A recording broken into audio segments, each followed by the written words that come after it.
नमस्कार नहीं welcome you all to Study IQ. मैं हूं प्रशांत धवन। नाउ रिसेंटली एक कंट्रोवर्सी खड़ी हो गई है फ्रांस के एक बड़े निर्णय को लेकर। फ्रांस ने पेरिस ओलंपिक्स में अपने एथलीट्स को हिजाब पहनने से मना कर दिया है। यहां पे आप देख पाओगे France faces backlash over hijab ban for athletes at Olympic games in Paris. और दुनिया के कई संगठन ओपनली कह रहे हैं कि फ्रांस जो कर रहा है ये रेसिस्ट है और ये जेंडर डिस्क्रिमिनेशन है। ना देखो, अब फ्रांस के लिए ये सब आरोप बहुत ही सीरियस है, क्योंकि 2024 में जो पेरिस में समर ओलंपिक्स होंगे, पहली बात तो फ्रांस की इकोनॉमी के लिए ये काफ़ी इंपॉर्टेंट है। और दूसरी बात यहाँ पर यह आती है कि फ्रांस इन ओलंपिक्स को प्रमोट कर रहा है एज जेंडर इक्वल ओलंपिक्स। मतलब कि फ्रांस की इस बार जो टोटल ओलंपिक टीम्स होंगी, जो भी इनके एथलीट्स पार्टिसिपेट करेंगे, यहाँ पर equal number of main and women होंगे। तो जो इंटरनेशनल संगठन है, इनका कहना यह है कि फ्रांस एक तरफ तो ये कहता है कि ये लोग चाहते हैं कि जेंडर डिस्पैरिटी हटे, मेल फीमेल दोनों पार्टिसिपेट करें। दूसरी तरफ अगर कई फीमेल एथलीट्स ओलंपिक्स में पार्टिसिपेट करते टाइम हिजाब अगर पहनना चाहती हैं तो उनको मना क्यों किया जा रहा है। अब यहाँ पे आप कहोगे, वेट, क्या ओलंपिक गेम्स में हिजाब पहने जाते हैं? जी हाँ, आप देखोगे दुनिया भर में कई स्पोर्टिंग इवेंट्स आज के समय हो चुके हैं जहां पे अगर फीमेल मुस्लिम एथलीट्स पार्टिसिपेट करती हैं तो कई बार वो हिजाब भी पहनती हैं। और इसलिए जो यूनाइटेड नेशंस की ह्यूमन राइट्स बॉडी है, उन्होंने भी ये कहा है कि फ्रांस का जो ये मूव है ये बहुत ज़्यादा गलत है। ना यहाँ पे मुझे एक बात ऐड करनी पड़ेगी। इवन दो फ्रांस की आलोचना हो रही है आज के समय इंटरनेशनली इस निर्णय को लेकर, मगर फ्रांस यहाँ पर ये नहीं कह रहा कि इनके ओलंपिक गेम्स में बाहर के देशों की जो एथलीट्स आएंगी वो भी हिजाब नहीं पहन सकती। फ्रांस का यहाँ पर कहना यह है कि जो फ्रेंच एथलीट्स पार्टिसिपेट करेंगी, जो फ्रेंच एथलीट्स रिप्रेजेंट करेंगी फ्रांस को इन ओलंपिक्स में, वो हिजाब नहीं पहनेंगी। बाकी अगर मान लीजिए hypothetically speaking Saudi Arabia UAE से कोई एथलीट आती है, फीमेल एथलीट, तो वो बिल्कुल हिजाब पहन सकती है, उनको ये अलाउ होगा। और आप अगर फ्रेंच गवर्नमेंट का वर्जन सुनो तो ये लोग कहते हैं कि ये लोग सिर्फ हिजाब के अगेंस्ट नहीं है, ये कहते हैं कि किसी भी टाइप की रिलीजियस गारमेंट, कोई भी रिलीजियस गारमेंट चाहे किसी भी रिलीजन से रिलेटेड हो, ये फ्रांस को रिप्रेजेंट नहीं करेगी। देखो, France as a country secularism को बहुत ही ज़्यादा सीरियसली लेता है। ये लोग मानते हैं कि स्टेट और रिलीजन का, मतलब सरकार और रिलीजन का कोई इंटर कनेक्शन नहीं होना चाहिए। रिलीजन बिल्कुल अलग होगा, सरकार अलग तरीके से काम करेगी।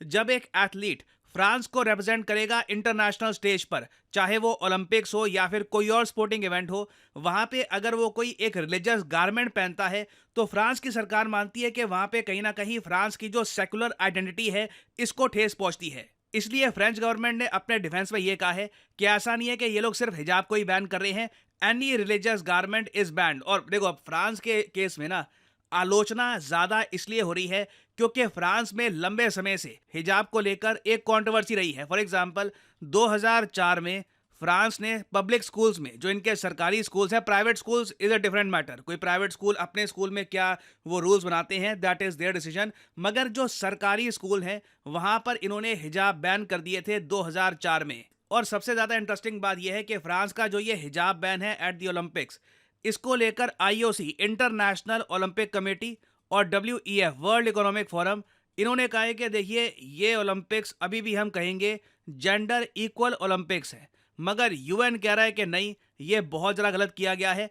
एक औरत को, एक फीमेल को आज़ादी होनी चाहिए कि वो जो मर्जी पहने, जैसे भी वो पार्टिसिपेट करना चाहे वो कर सकती है, उनकी मर्जी है वो हिजाब पहने या ना पहने, लीव दैट टू हर। आप उनको नहीं बताएंगे कि उनको क्या पहनना है क्या नहीं पहनना। ना एक कंट्रोवर्सी तो देखो फ्रांस में मैंने आपको बता दी, दूसरी कंट्रोवर्सी है इजराइल को लेकर। जैसे आप लोग जानते हैं, यूक्रेन रशिया वॉर की वजह से रशियन एथलीट्स रशियन फ्लैग के अंडर पार्टिसिपेट नहीं कर सकते ओलंपिक्स में। रशिया बेसिकली आप कह सकते हैं बैंड ही है ओलंपिक गेम्स में।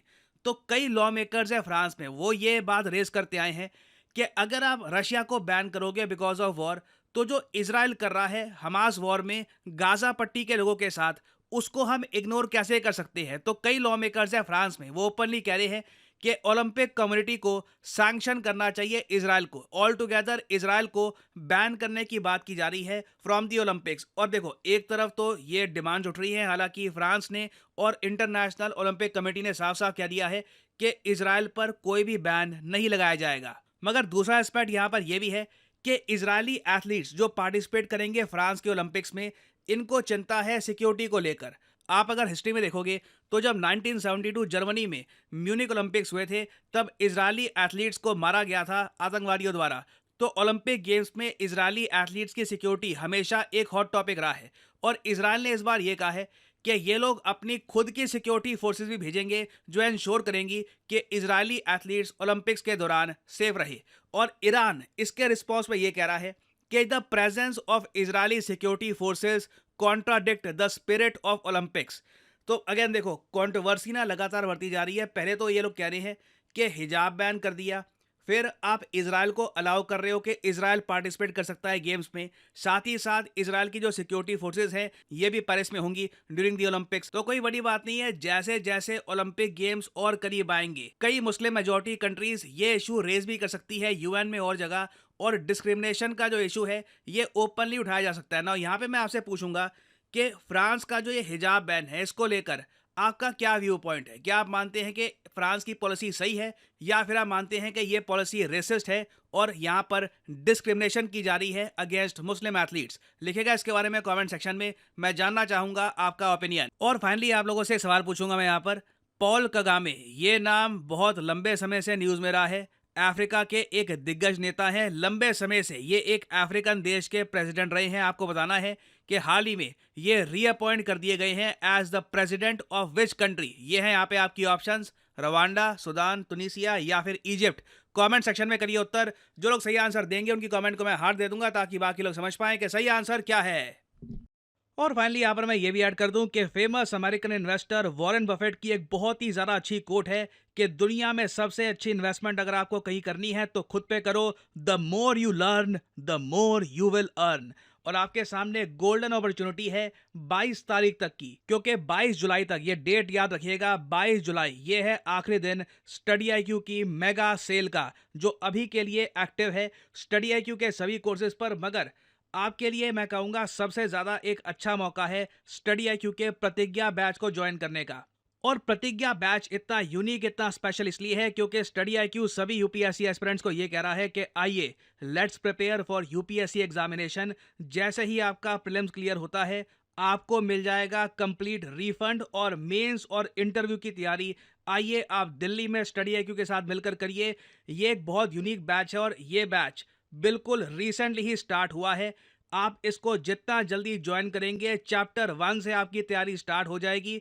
Everything will start from the beginning, geography, history, polity, ये सब आपको पढ़ाया जाएगा बाय स्टडी आईक्यूज रिनाउंड फैकल्टी। तो आपको सिंपली क्या करना है, कमेंट सेक्शन में जाइए, यहाँ पे आपको लिंक मिल जाएगा यूपीएससी प्रतिज्ञा बैच का।